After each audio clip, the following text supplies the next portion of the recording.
Pakistan cricket team کو مسلسل شکستوں کے بعد بڑا فیصلہ، انگلینڈ کے خلاف سیریز سے سرفراز احمد کے بعد بابر اعظم کو بھی ریلیز کرنے کا فیصلہ۔ ذرائع کے مطابق بابر اعظم دوسرے ٹیسٹ کے اسکواڈ میں شامل نہیں۔ اسپنر ساجد خان کو فوری طور پر ملتان پہنچنے کی ہدایت۔ ساجد خان اور مہران ممتاز ملتان میں رپورٹ کریں گے۔ بابر اعظم اور سرفراز احمد ملتان سے روانہ ہو چکے ہیں۔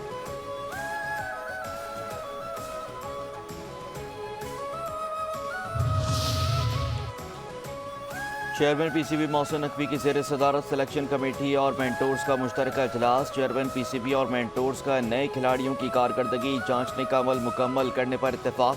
کھلاڑیوں کے فٹنس کے عمل کو بھی رواں سیریز کے ختم ہونے تک مکمل کرنے کا فیصلہ۔ سلیکشن کمیٹی نے ٹیم میں متوقع تبدیلیوں سے چیئرمین پی سی بی کو آگاہ کیا۔ Chairman P C B Mohsin Naqvi کی پچز کا معیار بہتر کرنے کی ہدایت۔ سلیکشن کمیٹی ملتان کی پچ کی تیاری میں بھی فیصلہ کرے گی۔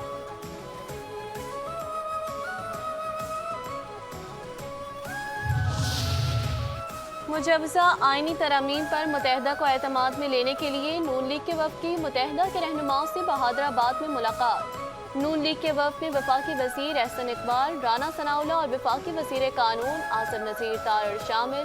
متحدہ کے وفد میں خالد مقبول صدیقی، مصطفیٰ کمال اور دیگر شامل۔ آئینی ترامیم کے حوالے سے تبادلہ خیال۔ متحدہ کے کوٹا سسٹم کے نفاذ کی شکایت۔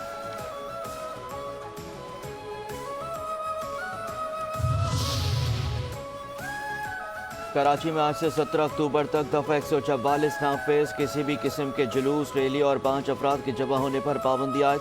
کمشنر کراچی کی جانب سے پابندی کا نوٹیفیکیشن جاری۔ آئی جی سندھ نے امن و امان کے پیش نظر دفعہ 144 کے نفاذ کی درخواست کی تھی۔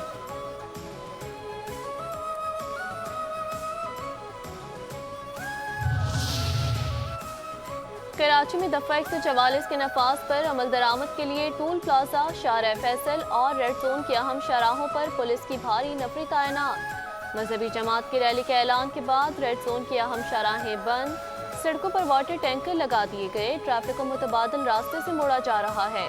پولیس حکام کا کہنا ہے کہ دفعہ 144 کے احکامات پر سختی سے عمل ہوگا، خلاف ورزی پر کارروائی کی جائے گی۔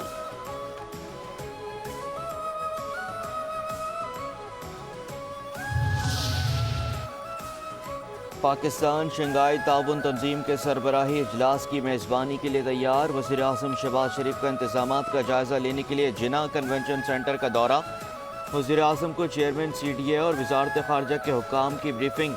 شہباز شریف کا اجلاس کے انتظامات پر اظہار اطمینان۔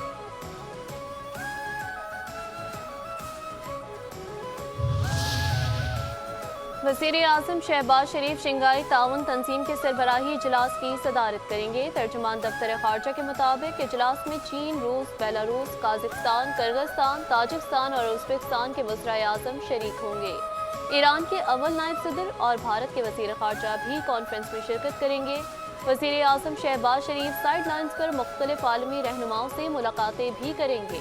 ملاقاتوں میں معیشت، تجارت اور ماحولیات پر تبادلہ خیال کیا جائے گا۔ سماجی و ثقافتی روابط کے شعبوں میں جاری تعاون پر بھی بات چیت ہوگی۔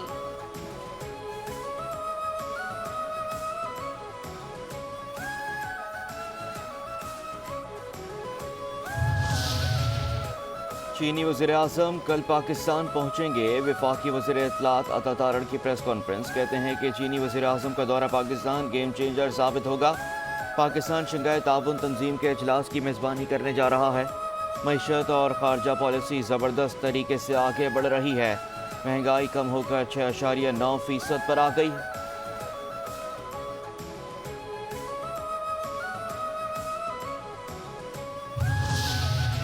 بانی پی ٹی آئی سے ملاقات کرا دی جائے تو ہم احتجاج کی کال واپس لے لیں گے۔ پی ٹی آئی نے احتجاج کی کال واپس لینے کے لیے شرائط حکومت کے سامنے رکھ دی۔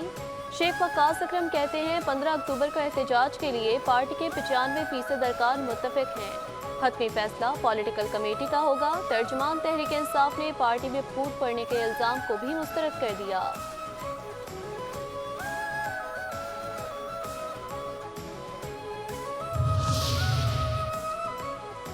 پی ٹی آئی نے نعرہ لگا دیا، بانی پی ٹی آئی نہیں تو پاکستان نہیں۔ ہم بھی نعرہ لگاتے تھے کہ منزل نہیں رہنما چاہیے، اگر منزل نہیں ملے تو رہنما کو چاٹنا ہے، ہمیں منزل چاہیے بھائی۔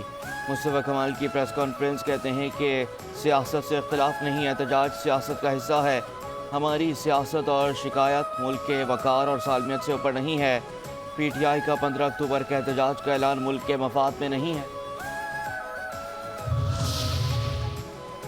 بانی پی ٹی آئی اسرائیل گٹھ جوڑ ایس سی او کانفرنس سبوتاژ کرنے کے لیے سرگرداں ہیں۔ پی ٹی آئی قیادت ملک دشمن بیرونی ایجنڈے پر عمل پیرا ہے۔ پیپلز پارٹی کے رہنما شرجیل انعام میمن کہتے ہیں پی ٹی آئی کا تھنک ٹینک تل ابیب میں بیٹھا ہوا ہے۔ پی ٹی آئی کے پالیسی مشیر پاکستان کو کمزور کرنے کے لیے سرگرم ہیں۔ بانی پی ٹی آئی سیاست نہیں، صہیونی مفادات کے تحفظ کے لیے کام کر رہے ہیں۔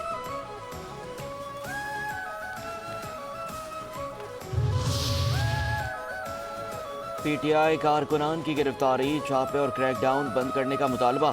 اسد کیسر کہتے ہیں کہ پی ٹی آئی ارکان اسمبلی کے گھروں پر چھاپے مارے جا رہے ہیں۔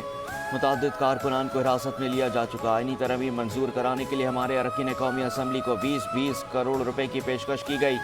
زور زبردستی سے قانون سازی ہرگز قبول نہیں کریں گے۔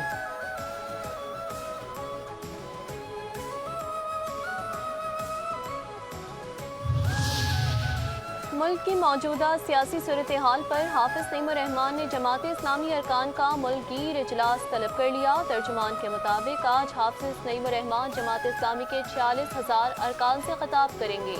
ملک کے تمام اضلاع میں آن لائن اجلاس کے انتظامات مکمل کر لیے گئے۔ اجلاس میں حق تو عوام کو تحریک کا آئندہ کا لائحہ عمل پیش کیا جائے گا۔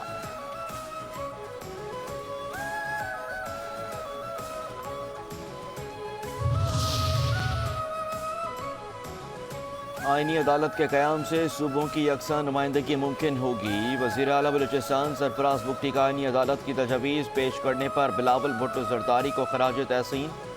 کہتے ہیں کہ مساوی بنیادوں پر بلوچستان سمیت تمام صوبوں کی آواز سنی جا سکے گی۔ چیئرمین پیپلز پارٹی کی بصیرت کے نقطہ نظر پر فخر ہے۔ کراچی کے علاقے عزیز آباد بلاک 2 میں واردات، موٹر سائیکل پر سوار 2 ملزمان نے شہری سے نقدی اور موبائل فون چھین لیا۔ واردات کی سی سی ٹی وی فوٹیج منظر عام پر آ گئی۔ فوٹیج میں ملزمان کے چہرے صاف نظر آ رہے ہیں۔ علاقہ مکین کہتے ہیں عزیز آباد بلاک 2 اور 8 میں چوری اور ڈکیتی کی وارداتیں خطرناک حد تک بڑھ چکی